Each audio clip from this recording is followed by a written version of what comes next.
Vu de France, l'APEC représente bien plus qu'un forum régional. La région Asie-Pacifique, c'est 60% du PIB de la planète et 2/3 de la croissance mondiale.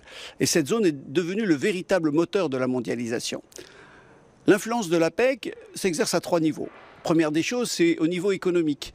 On la ressent partout, sur les chaînes d'approvisionnement, les technologies vertes, le commerce numérique. En fait, elle fixe les standards des échanges, des innovations technologiques et des transitions énergétiques qui affectent dès aujourd'hui directement les industries revenus, mais également au demain. Sur le plan stratégique, elle redessine les équilibres du commerce mondial.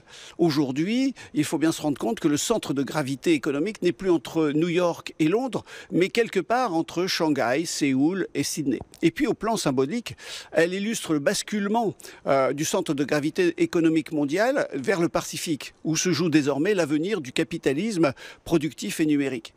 Pour la France, l'APEC n'est pas seulement un partenaire commercial, elle est le miroir mondial, elle est le miroir d'un monde en recomposition. C'est à la fois un défi et une chance, et donc il faut à la France savoir parler le langage de cette nouvelle mondialisation et qui se joue dans le Pacifique et non plus uniquement dans l'Atlantique. L'APEC 2025 peut être une véritable passerelle entre deux mondes qui se connaissent encore trop peu.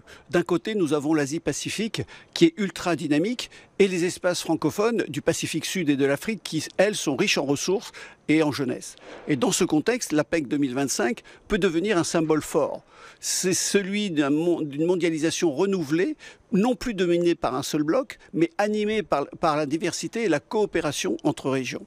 J'y vois 3 grandes opportunités. La première, c'est la coopération technologique et environnementale, où les savoir-faire européens et francophones peuvent compléter la puissance d'innovation asiatique.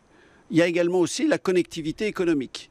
L'APEC peut devenir un relais logistique et financier entre l'Asie et l'Afrique, ce qui favoriserait une intégration du Sud global dans les chaînes de valeur mondiales. Et puis enfin, un espace d'influence culturelle et linguistique qui permettrait à la francophonie d'être un acteur à part entière du dialogue économique mondial, c'est-à-dire de contribuer à un multilatéralisme plus équilibré et réellement inclusif.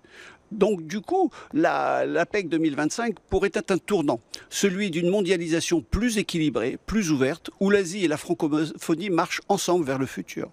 Et je pense que demain, l'avenir du monde se jouera sans doute sur les rives du Pacifique, mais il ne gagnera qu'à la condition d'un dialogue entre culture et modèles.